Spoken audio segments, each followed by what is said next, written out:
Neemias, capítulo 8, diz: e chegando o 7º mês, estando os filhos de Israel nas suas cidades, todo o povo se ajuntou como um só homem na praça, diante da porta das águas, e disseram a Esdras, o escriba, que trouxesse o livro da lei de Moisés, que o Senhor tinha ordenado a Israel.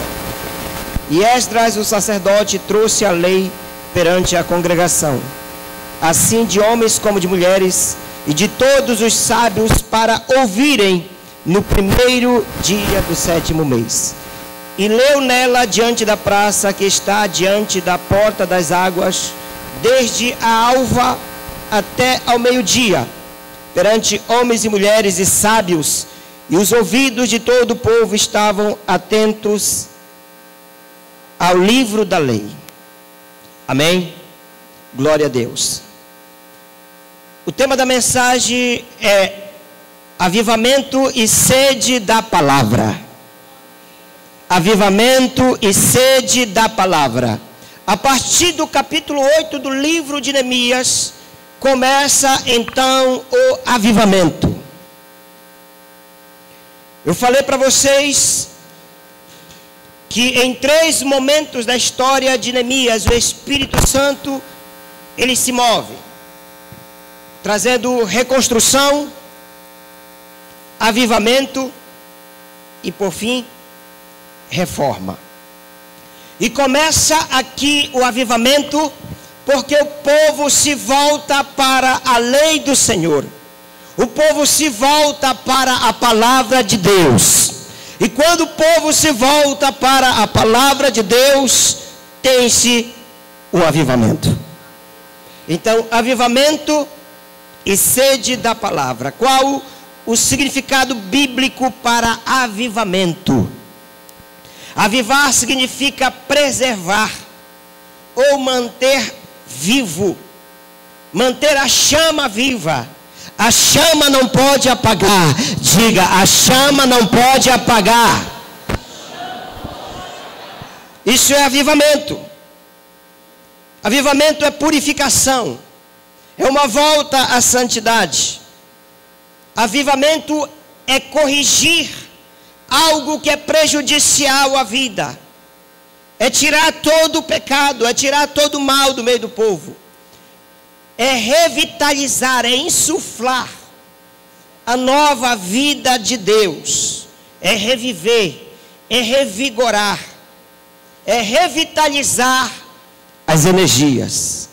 Isso é avivamento. Avivamento também é um despertar do sono espiritual. E o avivamento é necessário para a igreja acordar do sono espiritual, para a igreja se levantar da inércia, se levantar da letargia, da preguiça e voltar-se para Deus, levantar-se do comodismo e voltar-se para a palavra de Deus. Todo avivamento começa com uma volta à palavra de Deus. Hoje pela manhã na IBD nós aprendemos alguns motivos pelos quais Deus nos deu a sua palavra. Porque Deus nos deu a sua palavra para vivermos por ela. Deus nos deu a sua palavra como alimento. Deus falou através de Moisés no Antigo Testamento que não só de pão viverá o homem, mas de toda a palavra que procede da boca de Deus. A palavra de Deus é alimento. Deus nos deu a sua palavra para nós não nos corrompermos. Provérbios diz que onde não há profecia, o povo se corrompe. Onde não há palavra, evangelho, doutrina, o povo se perde, o povo se corrompe. O Senhor nos deu a sua palavra porque a palavra é útil para ensinar, para redarguir, para exortar o homem a viver em toda a justiça. Nós precisamos da palavra de Deus. Deus nos deu a sua palavra porque elas dão autenticidade da deidade de Cristo. A palavra revela o Cristo de Deus. Então é imprescindível nós vivermos pela palavra. E quando o povo se volta para a palavra de Deus, quando ele lê a palavra, quando ele estuda a palavra e pratica a palavra de Deus, acontece então um avivamento na terra. Avivamento é sede da palavra de Deus. Todo avivamento que já começou na história da igreja transformou o mundo da época e teve grande ênfase no estudo da palavra do Senhor.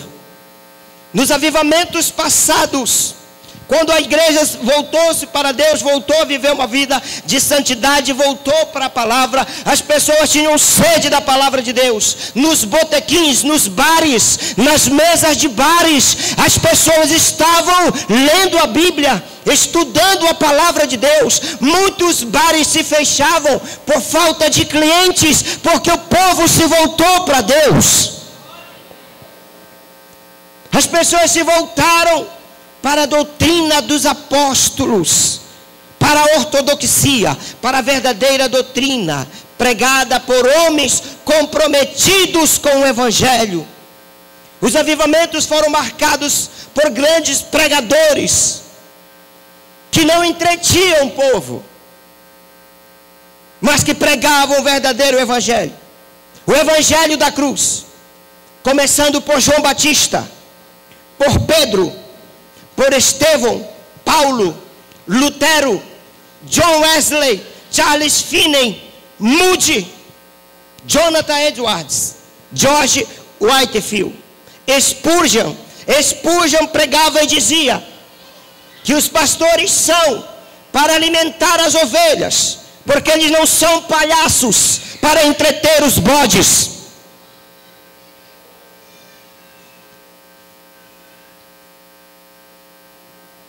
Você não pode ser bode em busca de entretenimento. Você precisa ser ovelha em busca de alimento.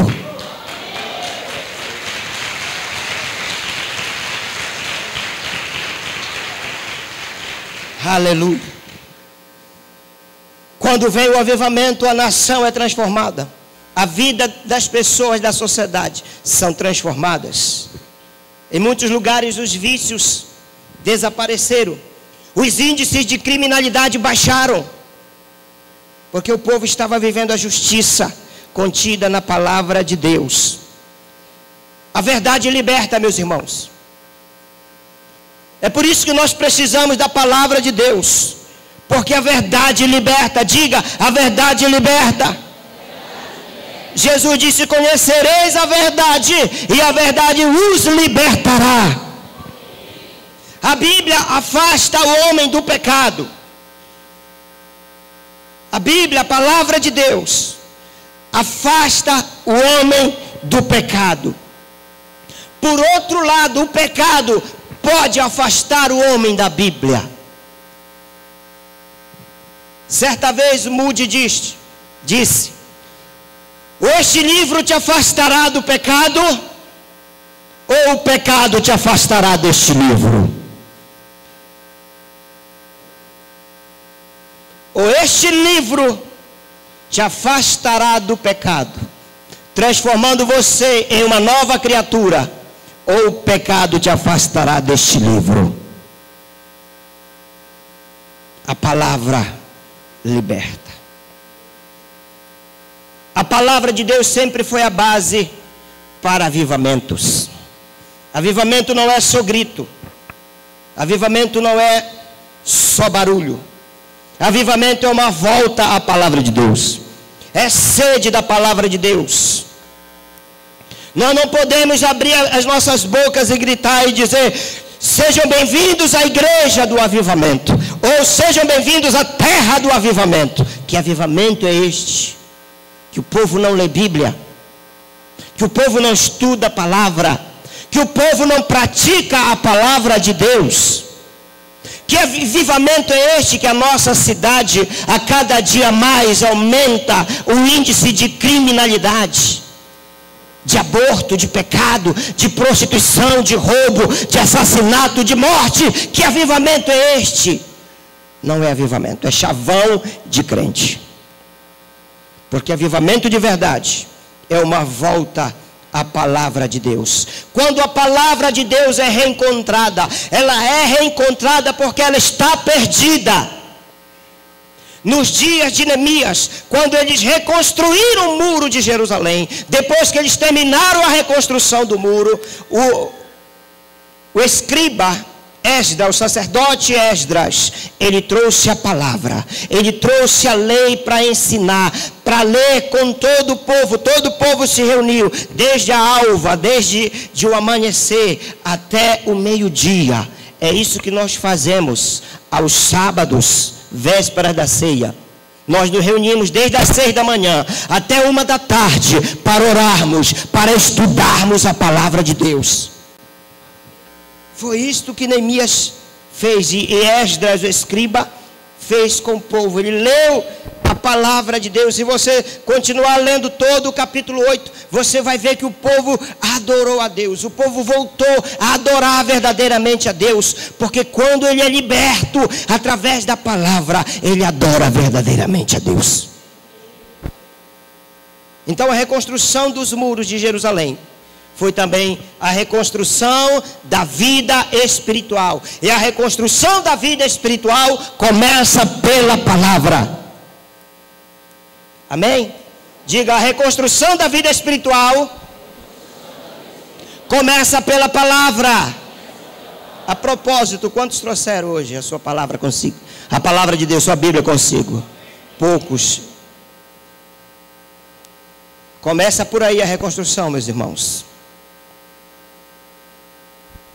A palavra de Deus, ela constrange o povo a abandonar as crenças, as suas práticas.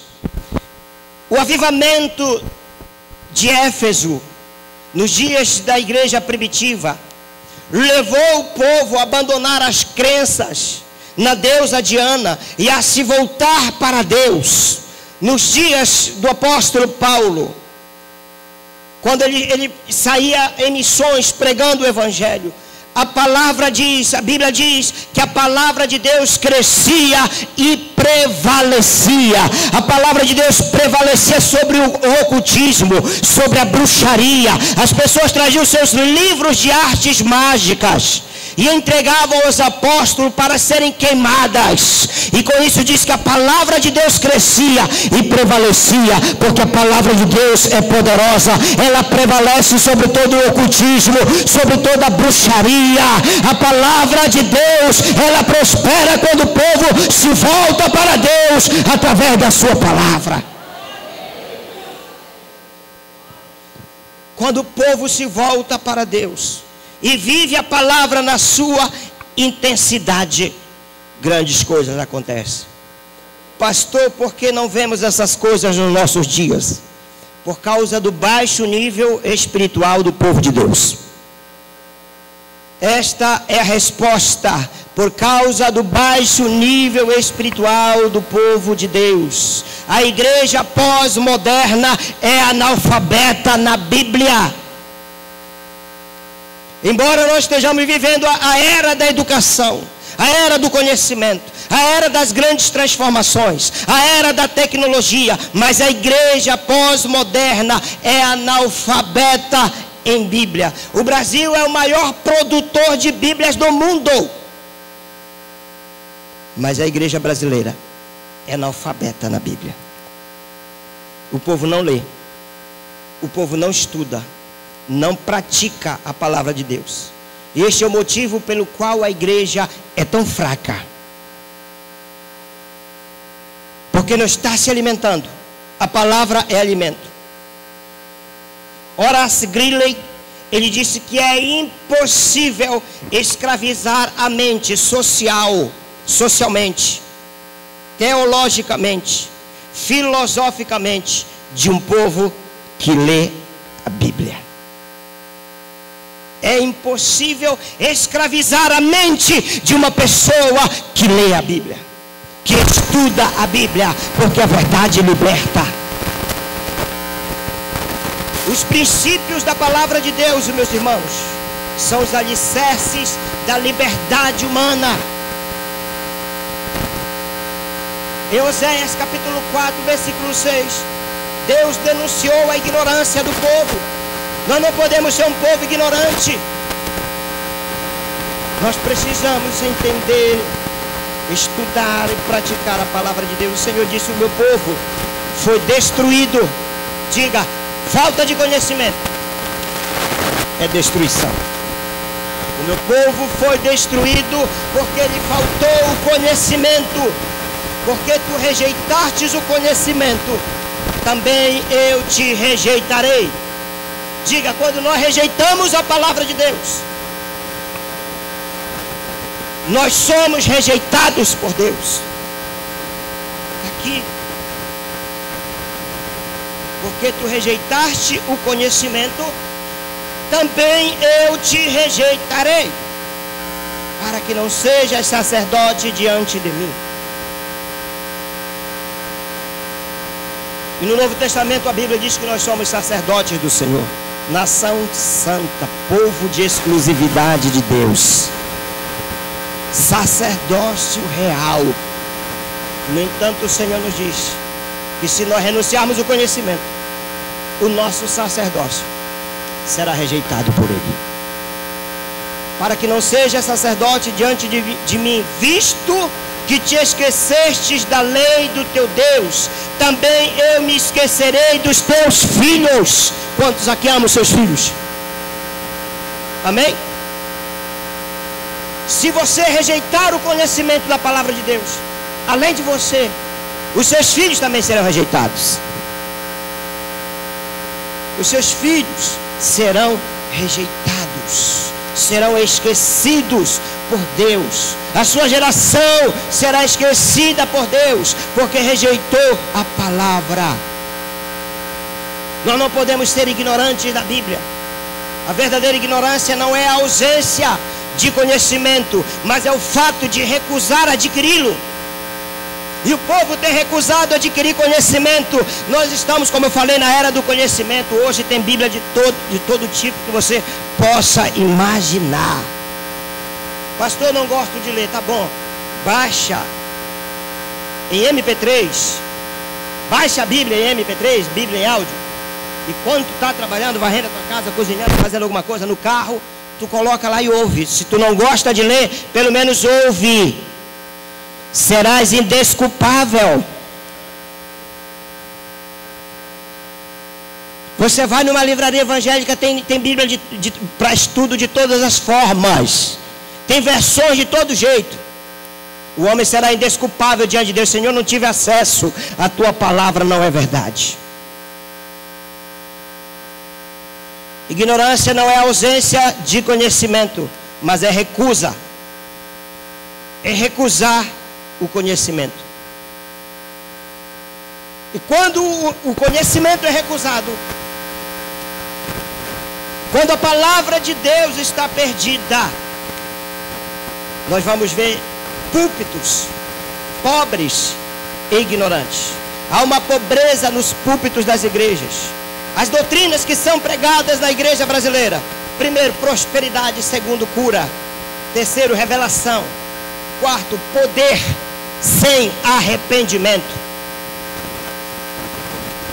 quinto, uma graça sem juízo. Essas são as doutrinas que são pregadas na igreja brasileira. Leonardo Ravenhill, ele disse que o livro sagrado de Deus, a Bíblia, sofre mais nas mãos dos expositores do que dos opositores. Sofre mais na mão daqueles que expõem a palavra do que daqueles que a perseguem.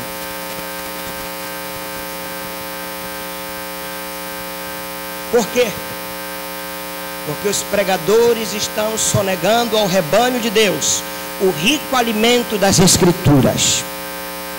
Prego para entreter o povo e não para levá-lo ao arrependimento. Pregam o que o povo gosta de ouvir e não o que o povo precisa ouvir.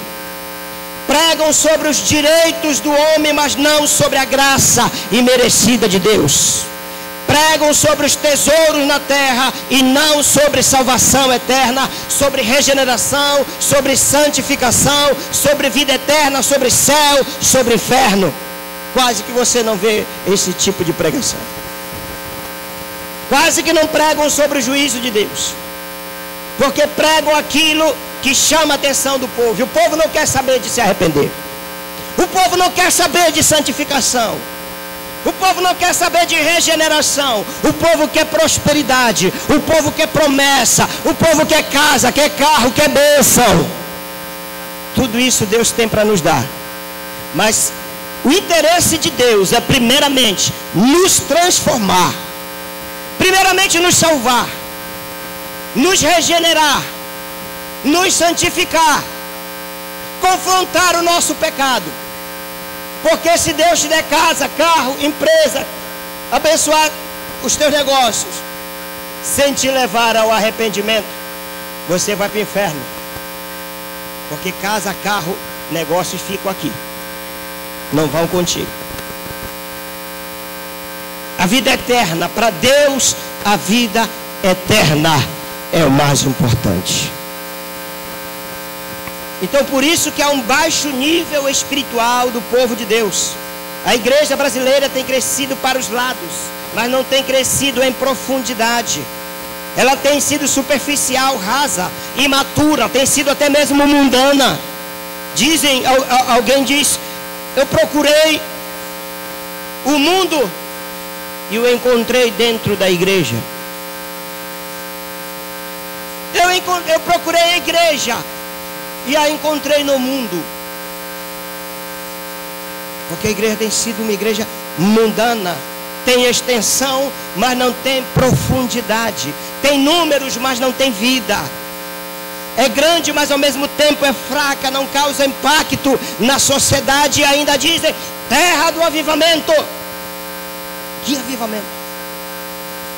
Que avivamento? Ela cresce, mas não amadurece. Tem muita adesão, mas pouca conversão. Adesão é uma coisa.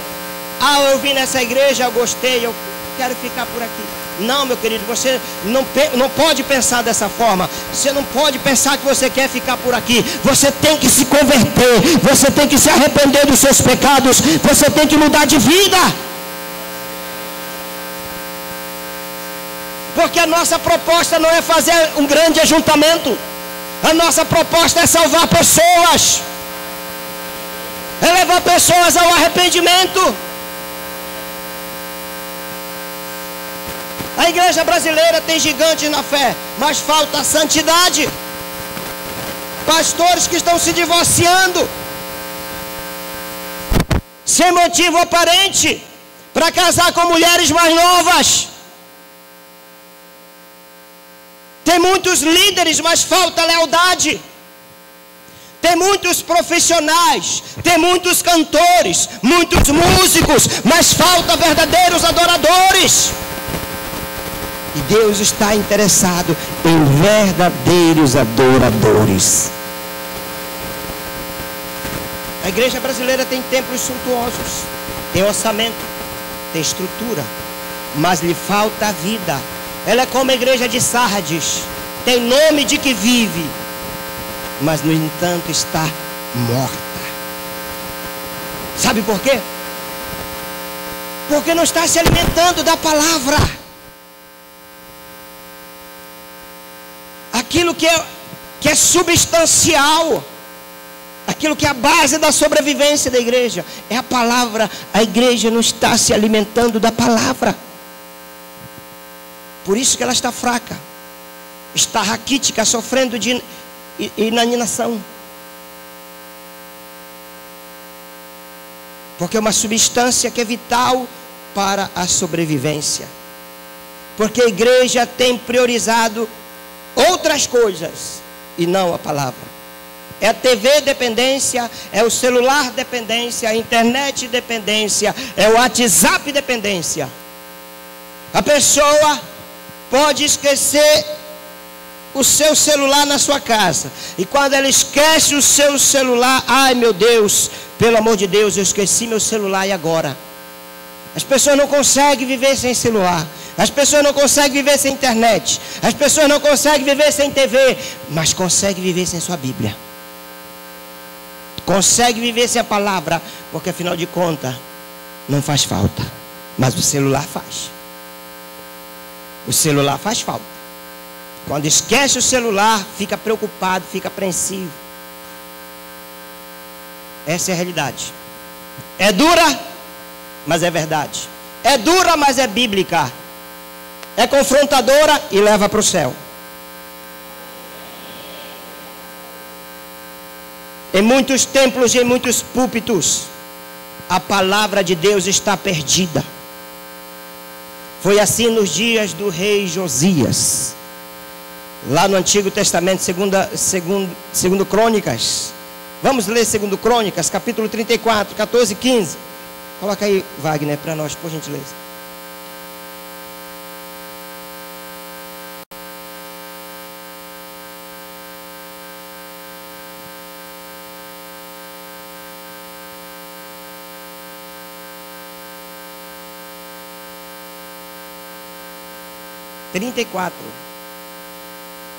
Segundo Crônicas, de Crônicas 34, 14 e 15. Ou segundo livro das Crônicas. E tirando eles o dinheiro que se tinha trazido à casa do Senhor, e Uquias, o sacerdote, diga, achou. Achado é algo que está. Achou o livro da lei do Senhor dada pela mão de Moisés. E Uquias disse a Safã, o escrivão, achei o livro da lei na casa, aonde? Na casa do Senhor. E Uquias deu o livro a Safã. Meus irmãos, como pode a palavra de Deus estar perdida dentro do templo? Como é que pode? Por este motivo o povo estava numa tamanha frieza, numa apostasia, se desviando, se afastando do Senhor, vivendo numa ignorância espiritual. Eles não conheciam a lei de Deus. E a lei de Deus, a palavra estava perdida onde? Dentro do lugar do culto a Deus. Bata assim no seu peito e diga, eu sou templo do Senhor. A palavra não pode estar perdida dentro destes templos. O próprio rei não conhecia a palavra de Deus. Como é que ele poderia cumpri-la? É por isso que o povo estava perdido. Jesus disse, errais, não conhecendo as Escrituras, nem o poder de Deus. Pastor, se eu não leio a palavra de Deus, se eu não conheço a palavra de Deus, é pecado? É pecado. Porque Jesus diz, errais, todo erro é pecado. Errais não conhecendo as Escrituras, nem o poder de Deus. Nós precisamos da palavra, porque a palavra de Deus é poderosa, a palavra de Deus é alimento. A palavra de Deus é indispensável para a nossa sobrevivência. Sobrevivência espiritual. Spurgeon disse, a Bíblia que está caindo aos pedaços, a Bíblia que está velha, toda marcada, toda riscada, caindo aos pedaços, é de alguém que está inteiro. Escreva isso. A Bíblia que está caindo aos pedaços, toda riscada, toda marcada, é de alguém que está inteiro. Porque essa pessoa lê. Porque essa pessoa estuda. Moody disse que a Bíblia não nos foi dada para a nossa informação, mas para a nossa transformação. Você não lê a Bíblia para ter conhecimento, somente conhecimento de Deus, mas você lê a Bíblia para ser transformado por Deus. O propósito da leitura e do estudo não é conhecermos a Bíblia, mas conhecermos o Deus da Bíblia. conhecermos o Deus da palavra. Perguntaram a George Miller. George Miller era o príncipe dos intercessores. Era um homem de fé que, quando orava, Deus abria os céus e respondia às orações de George Miller. George Miller cuidava de orfanatos, ele fundou vários orfanatos e tinha muitas crianças sob os seus cuidados. Certa vez, num dos orfanatos, as crianças estavam postas às mesas para tomar café e não tinha pão, não tinha leite, não tinha nada. E as pessoas desesperadas, ali mesmo, George Miller dobrou os seus joelhos, orou a Deus tranquilamente, porque ele conhecia o seu Deus. Minutos depois, chegou o pão, chegou o leite, chegou o café. Deus supriu as necessidades daquelas crianças. E alguém perguntou para George Miller: qual é o segredo? Por que você é tão abençoado? Por que quando você ora, Deus responde às tuas orações? Aí George Miller respondeu: é porque eu conheço o meu Deus.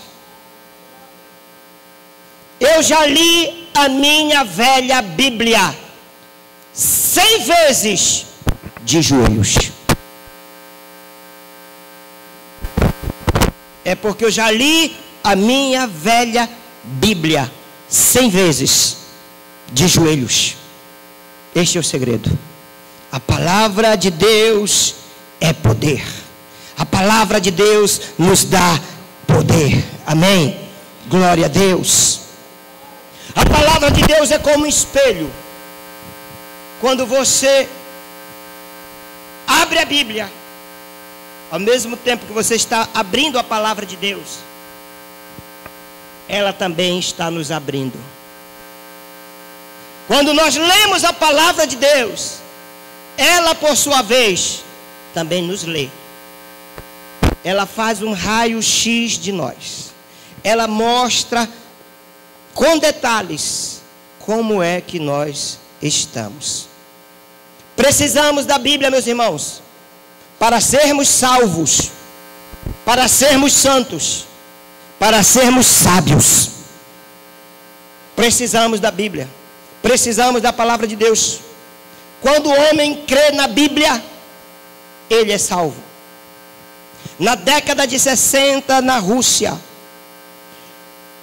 uma jovem iria apresentar uma tese no Kremlin, exaltando o socialismo e o comunismo. E havia uma grande apreensão, porque aquela jovem era uma jovem muito inteligente, muito respeitada. Estava lá o presidente russo, estavam lá os seus ministros, aguardando para a apresentação da tese daquela jovem. Ela terminou a sua tese, foi para casa descansar. À noite ela foi para a biblioteca que era do seu avô. Enquanto ela estava sentada, veio na sua visão uma Bíblia. No centro de todos os livros havia uma Bíblia do seu avô. E aquilo lhe chamou a atenção. Ela pegou aquela Bíblia e foi folhear. Ela parou no texto de João que Jesus diz: aqueles que crerem em mim, do seu interior fluirão rios de água viva. Esta palavra entrou como uma espada no coração daquela jovem universitária. Em momento aquela jovem foi transformada. Ela dormiu. No dia seguinte, no dia da apresentação da tese, ela foi ao tribunal. Todos estavam lá. E quando chamaram aquela moça, o presidente da Rússia ficou em pé e os seus ministros começaram a aplaudi-la. E ela disse, todos em silêncio para ouvir a tese, ela disse: eu mudei a minha tese. Neste momento eu irei falar do livro e do homem que ontem à noite transformaram a minha vida. Aleluia! Jesus foi exaltado naquele dia. porque aquela jovem foi transformada pela palavra de Deus. Claro, obviamente que ela foi presa, fuzilada por causa disso, mas foi salva em Jesus. Quando o homem segue os preceitos de Deus, ele é santo. Quando ele estuda e pratica a palavra de Deus, ele se torna sábio. É por isso que nós precisamos da Bíblia. Agora, quando o homem não segue os preceitos de Deus, ele é nécio, ele é louco, ele é tolo. Certa vez um pastor estava dando uma conferência falando, expondo as verdades bíblicas.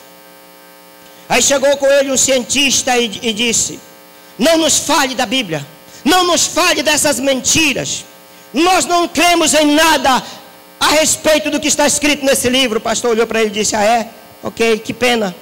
A Bíblia fala de você, sabia? É? O que é que a Bíblia fala de mim? É que você é nécio, que você é tolo por não acreditar em Deus. É isso que a Bíblia diz. Aqueles que não acreditam em Deus são nécios, são tolos. Na história da humanidade, grandes homens desafiaram a palavra de Deus. Mas onde é que estão esses homens hoje que desafiaram a Deus, que desafiaram a sua palavra? Voltaire, um filósofo ateu francês, certa vez ele disse: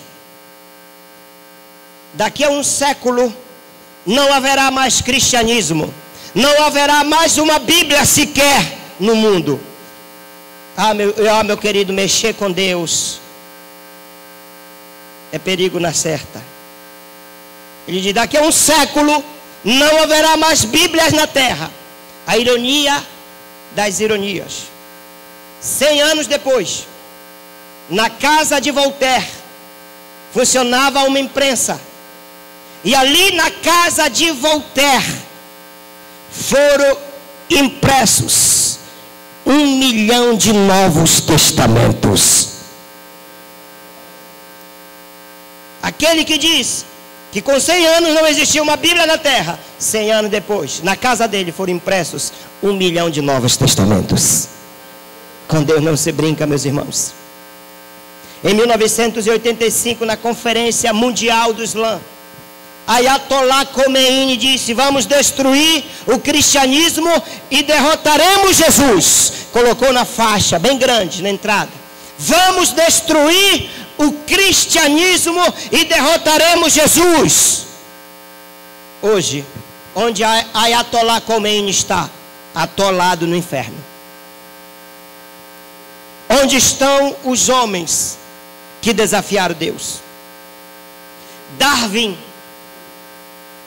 ao morrer, Charles Darwin, ele morreu, antes da sua morte ele mandou chamar um pastor.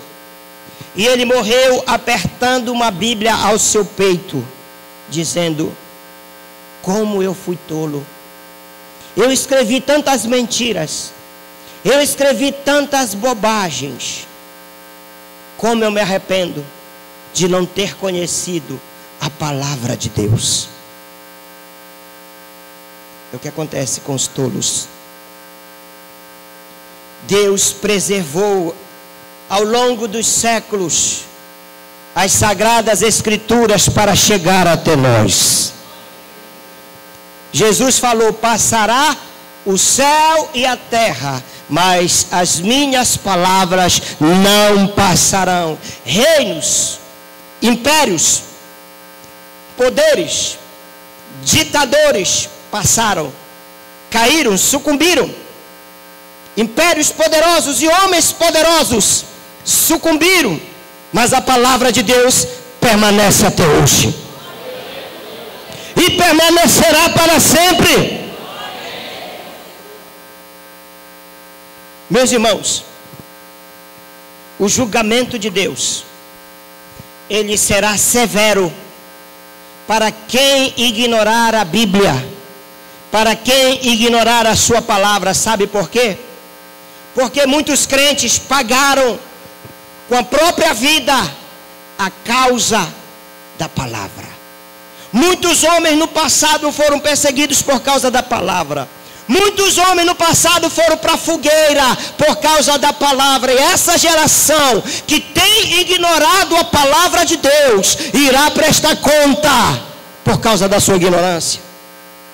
Muitos crentes no passado foram presos, foram condenados, queimados em fogueiras por distribuir Bíblias. Roma perseguiu os valdenses nos séculos passados. Na era das trevas, do século XII até o século XVIII, os valdenses eram um grupo de cristãos que não aceitavam o domínio de Roma, que não aceitavam as doutrinas dos papas, e eles tinham suas próprias Bíblias e viviam pela palavra de Deus. E por conta disso eles foram perseguidos. Muitos deles foram mortos. John Wycliffe, o pai da Bíblia em inglês, é o exemplo de como Roma tratou a Bíblia. Uma das doutrinas de Roma era que a Bíblia não podia ser interpretada. Era uma heresia. Era desta forma que o povo se mantinha nas trevas, no cativeiro, sem conhecimento. Roma não aceitava de forma alguma que o povo lesse a Bíblia, ou deveria ter uma Bíblia na sua própria língua. E o que foi que John Wycliffe fez?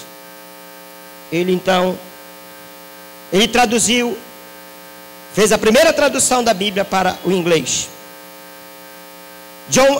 Roma perseguiu John Wycliffe o tempo todo, não conseguiu prendê-lo, depois que ele morreu.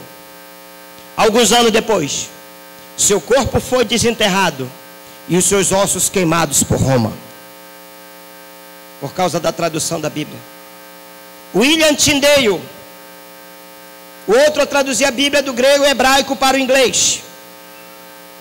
Ele foi estrangulado por causa da palavra, queimado numa fogueira por causa da palavra, juntamente com todos os seus livros. E você que tem Bíblia e não faz caso nenhum, esses homens morreram queimados no passado, e Deus é justo, Ele vai trazer punição. Porque não é justo alguns morrerem por causa da palavra e os outros não estarem nem aí para ela. Essa é a verdade. Os escritos de Lutero foram perseguidos, foram queimados em praça pública. O homem, um livreiro chamado João, ele foi amarrado numa estaca e pegaram todas as suas Bíblias e os seus livros e fizeram uma torre ao lado dele e o queimaram vivo. Por isso que Deus, Ele trará juízo a esta geração, que só quer saber de entretenimento, que não quer compromisso com Ele, que não tem compromisso com a palavra. Se nós quisermos impactar o mundo para melhor, precisamos deixar que os nossos corações sejam impactados primeiramente pela palavra de Deus. Para nós impactarmos o mundo com a palavra de Deus, nós primeiramente temos que ser impactados pela palavra de Deus. A palavra de Deus causa impacto quando nós a lemos. Porque não é palavra de homens, é palavra de Deus. Sabe por quê? Que a palavra de Deus causa impacto quando nós a lemos? Porque o tema central da palavra de Deus é Cristo Jesus. Jesus é o tema central da Bíblia. A Bíblia fala ao seu respeito. A Bíblia fala das suas manifestações, dos símbolos de sombras que estão diretamente relacionadas à pessoa de Cristo. Quer ver? Quando você lê o livro de Gênesis, Jesus está sendo representado ali como o descendente da mulher. Em Gênesis, ele é o descendente da mulher. Em Êxodo, ele é aquele cordeiro lá no capítulo 12. Ele é o nosso cordeiro pascal que foi morto por causa dos nossos pecados. Quando você lê Levítico, aqueles animais que eram mortos como sacrifício expiatório, era Cristo que estava morrendo no nosso lugar. Quando você lê Números, a rocha ferida de Meribá é Jesus. Quando você lê Deuteronômio, ele é o nosso profeta. Moisés era uma representação de Jesus. Quando você lê Josué, Jesus é o capitão dos exércitos do Senhor. Em Juízes, ele é o nosso libertador. Em Ruth, ele é o nosso parente resgatador, aquele que resgata o homem do pecado. Em Reis e Crônicas, ele é o rei prometido. Em Esther, ele é o nosso advogado. Em Jó, ele é o nosso redentor que vive. Nos Salmos, ele é o nosso socorro e alegria. Em Provérbios, ele é a sabedoria de Deus. Em Cantares, ele é o nosso amado. Ele é o amado da nossa alma. Em Eclesiastes, ele é o alvo verdadeiro. Nos profetas, ele é o Messias prometido. Nos evangelhos, ele é o Salvador do mundo. No Atos dos Apóstolos, ele é o Cristo ressurgido. Nas epístolas, ele é o cabeça da igreja. E no Apocalipse, ele é Alfa e o Ômega, o princípio e o fim, o Rei dos reis e o Senhor dos senhores. Aleluia!